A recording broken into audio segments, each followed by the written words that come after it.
But the whole point is, how do we stop addiction? I think that's the most important thing. Yeah. Exactly. And also, it's like the Muslim community sees like talking about addiction as a, should I say, a taboo? Because like they are caught in between like faith and then fear. So even if they realize that someone is going through addiction, like you said earlier, instead of Bring them emotionally supporting the person, they will rather push you away. Yes. And it feels like it's a weakness. Like that's a weakness. And the harm becomes more dangerous. And you see the effects of addiction. Sometimes the harm is even on the community. I don't know if you understand. Even the community goes through the consequences, because some of these people, if they want to do certain things to the community, some of these people even bring shame to the family and the community. So the earlier the better. You have to bring them closer and start giving them that emotional support that they need. Because we're pushing them away. It feels like most of these people are also afraid to speak up. And even with some parents, I don't know if some parents feel like the more they rather talk about it, it's like they are rather encouraging the kids to, I don't know, but I feel like it's all like communication. It's how you deliver the message and in the manner in which you do it. Because sometimes all of these people, society sees them as bad people. They actually listen. Yeah. They listen. Sometimes not like they don't know that what they are doing is not bad. They know, but the thing is how to stop. How to stop. Yeah, that's where the problem how is. How to stop. Exactly. So I like the fact that you brought the issue of our community, normally, caught in between faith and fear. And my brother or my sister, I mean, you are not brother, I'm talking to the brothers watching me. Okay, so you are sister and you are part of the sisters watching us right now. Addiction sometimes or mostly is a test. The person doing it is not happy doing it. Yeah. And like I mentioned earlier on, it could be you. It could be you. So you have to bring some of these people close to you. Now, how to stop addiction? The first one, which is the major, that is the unavailability of the thing. Yeah. When did people start taking shisha? When shisha was common. I don't know if you are getting that. When shisha was common is when everyone hopped on to shisha. Gambling. Those days, I saw a post somewhere, and the post says, "Gone were the days when football was watched by cheerful fans. Yeah. But now football is watched by terrified gamblers." Gone were the days. We'll be watching football. That's when the against Kurano head there, because the against supporters union, ASU, when United is playing against Chelsea, maybe in the Champions League, and then you feel like, okay, they are all in England, let me even use a different country. Maybe United is playing Barcelona. There's no way a Madrid fan will support Barcelona. Yeah. You understand? There's no way a Madrid fan, a Madrid star will support Barcelona. But you see, maybe Barcelona is playing a team that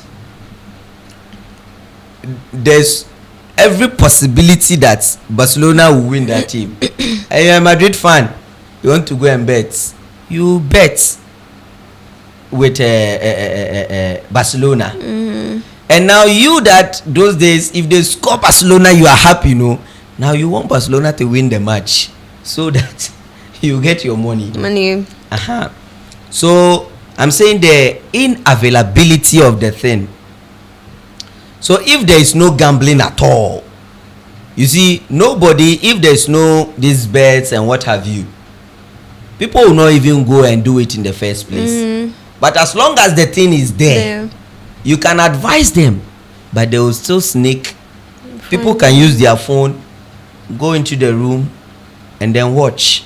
and then do their bets. Okay, the shisha, the we can do all the march and create awareness and what have you. Somebody will even follow you to walk and create awareness about the dangers of drugs. Oh, now people have it in their room, so and that's what I'm saying. The person will join the walk. They don't have it. And they will raise a placard. Yeah. Will walk, join the how do you call it? Join you. The person will join you, do the walk, raise the placard, and then go back to the room, and then go and smoke. They have it in their room. No need to come out. You see, so the unavailability of the thing. But that person, if the drug is not available at all, I mean, they will not even spend their time to even walk.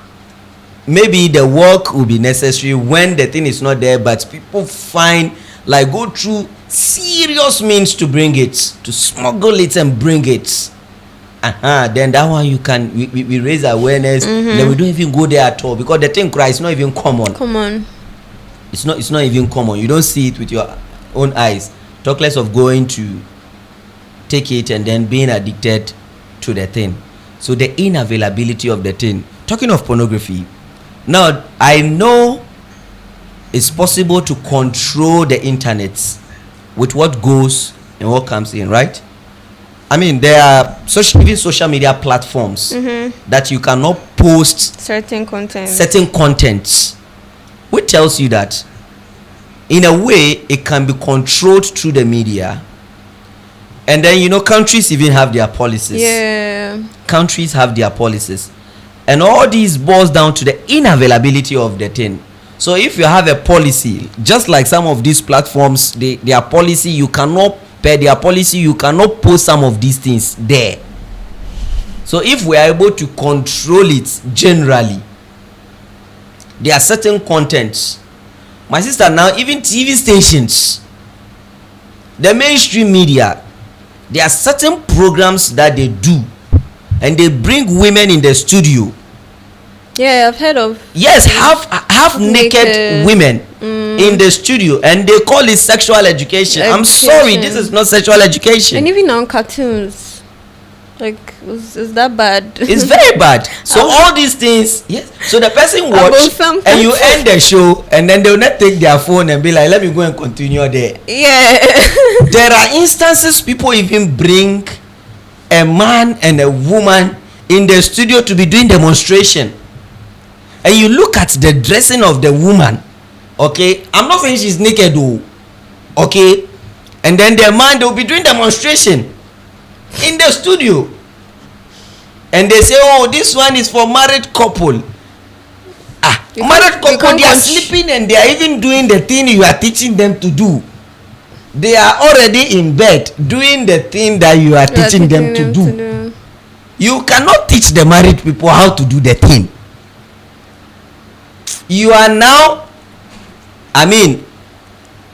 arising the feeling of those who are not married. And they are telling them to go and fornicate. You are telling them to watch more of these contents. So they go to the social media. So if there's a policy that can ban some of these contents on TV, it will help when there are policies. So I'm saying the first step is what? Is the unavailability of the thing. When the thing is not available, the cocaine, the how do you call it now, the tramadol, okay, the tramor and the rest. Understand, some of these things are sold, I think, with prescriptions. But you don't have the prescription, you just go and you buy it. So, and then some people also just bring it, they give it to the women, they sell them.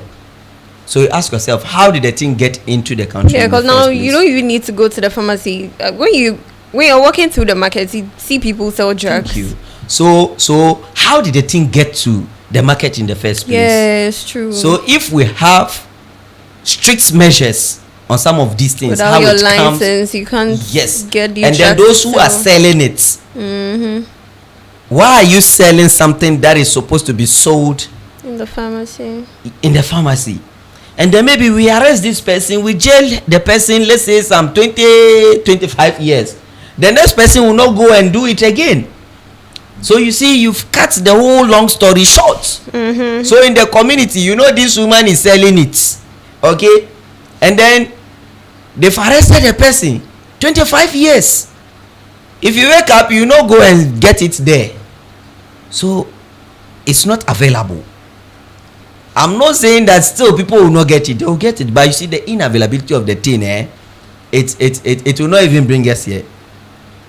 The next thing too is, Almighty Allah says in the Quran, "O my servant who have transgressed against their own self, who have wronged their own soul, do not lose hope in the mercy of Allah." So you see, this particular verse, I mean, explains that Allah is always ready to accept you and help you, because remember, addiction, it even reduce that spirituality that you have, that connection with your Lord. So religiously, addiction reduces the connection, the spiritual connection you have with your Creator. So here your Creator is telling you that, you know what, oh my servant, see how God is addressing you. Oh my servant who have wronged their own self, never lose hope in the mercy of Allah. Never lose hope in the mercy of your Lord. So now that you have understood that addiction is not good for you, that you've been a slave of addiction. Addiction is your colonial master. So now that you've understood that you want to stop, it's not good for you. It's not that most of these people don't know it's good though. Almost everyone who is addicted to a substance or a behavior knows that it's not good for them, and deep down they want to stop it. But how to stop is the problem. So now you have to be prayerful. You need to pray and cry to the Almighty to help you. Now stopping it, you need that emotional support that I mentioned. Those who can afford normally go to therapy. Yeah, the therapy and the centers. How do you call those centers, man? Now today I'm forgetting things. So those psychological, they go for the centers. So that rehab. Thank you. Hey, rehab, kekena. You're welcome. Yes. So others also go to the rehab. And rehab really helps. Actually, it really helps most people. Yes. So you have to pray to God. If you can afford, or if the community can afford, they should try and take some of these people to the rehab, so that they can get the help from experts. Because remember, these are also people who are trained to help you. Me, I'll sit here and talk, but I'm not an expert. But those at the centers are actually experts. Those who are trained to help you. So if you can afford, or if the community can afford, they should try and take some of these people, or these people to the rehab, after praying to God also that God help you come out of that, challenge, that problem, that tests successfully. And then we also have the issue of cold turkey. Cold turkey is when you stop the thing immediately. You tell yourself, you know what, I am stopping this thing today. I'm not going back to it. No matter the consequences, you go to the room, you take all the weed and the tramadol and everything that you have in there, all the pornography sites that you've subscribed to, everything, you delete everything. You cut off every friend who is trying, who takes you to some of these things.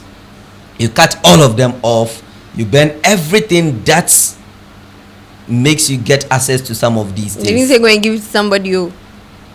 Hey, how are you going to give it to somebody? Are you transferring your addiction to? I'll stop. So if you want, we are saying stopping addiction, not transferring addiction.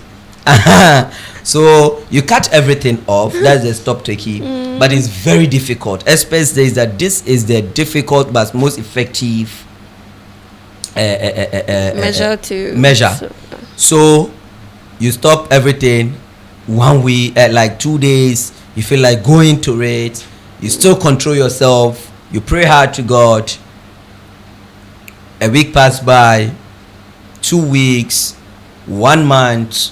By the time you realize it's like 6 months, it's been a year already, and you've not gone close to some of these things, and you're good to go. That's the stop taking. It's the most effective but very difficult. And then we have the one that you reduce it gradually. Example, someone takes 3 packs of cigarette a day, and then they now reduce it to, let's say, 2 packs a day. Going forward, after, let's say, 1 month or 2 months, they reduce that 2 packs to 1 pack again. From 1 pack to, let's say, half pack a day. From half pack to 5 sticks of cigarettes a day. From 5 sticks, you come to, let's say, 3 packs. That one there, you take it like the 3 square meal. So you have the morning, afternoon, and evening.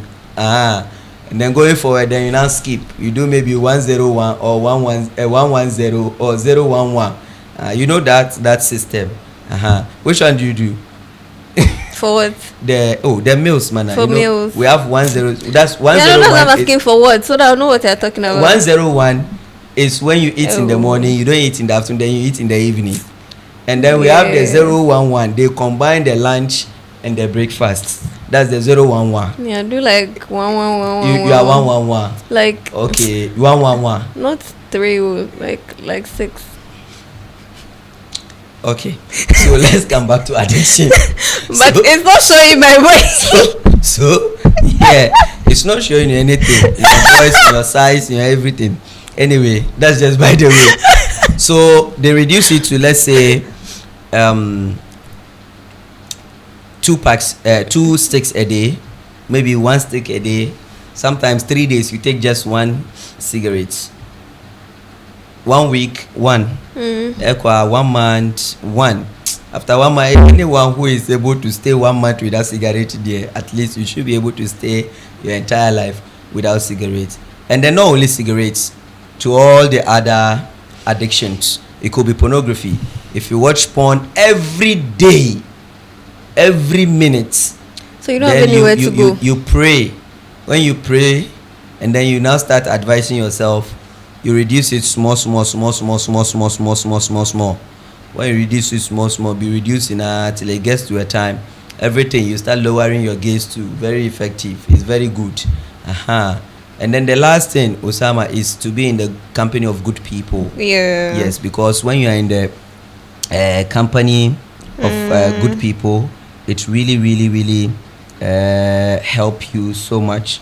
And Tirmizi says that a person is upon the religion of his close friends. Says a person is in the religion of his close friends. Exactly. Or a person is upon the religion of his close friends. So the last thing to is you should try as much as possible, even before being addicted to some of these things, try as much as possible to always stay away from bad people. Did I even call them bad people? No, they are not bad, but people who are likely to influence you. Exactly. And then always be in the company of good people who influence you to do good things only. So I think these are some of the things or some of the ways that a person can stop or we can get rid of addiction in the community. However, addiction is a test, and then we pray to Almighty Allah that anyone who is going through this test, may they come out successfully. Amen. And also I think they should know that this is not like an overnight fix. Exactly. It doesn't just happen that you say, oh, I'm not going to. Let's say you say you want to stop watching pornography, and then we see you on sides that maybe you're like, oh, I won't do anything, but I'm just there, it doesn't work like that. Even the Quran, Allah tells you, some sort of dedication. Like when it comes to zina, He doesn't even say like don't do it. He tells you don't come close to it. So I mean, all these things should be put in place to make these some of these things, like you mentioned, even Almighty Allah didn't say you shouldn't commit the zina or the fornication or adultery, but it says don't even go close to it. And if you don't go close to it, it means you don't do. That's the unavailability that I think I even mentioned it when the thing is not there. So like you mentioned, you don't want to watch porn, then try as much as possible to stay away from anything that has got to do with it. So as we wrap up, I want to leave this with you. Addiction is not a sign of like weak faith. It is a sign of human struggle. Everyone has something they're struggling with. And also know that no one is beyond the mercy of Allah. But as you are knowing that too, that you're not beyond the mercy of Allah, also know that Allah is severe in His punishment. Don't come and say that, oh, Allah is merciful, you forgive me, and then you keep doing it without trying your best to stay away from it. Usama Napari Mabruk is my name, and this is Modest Night.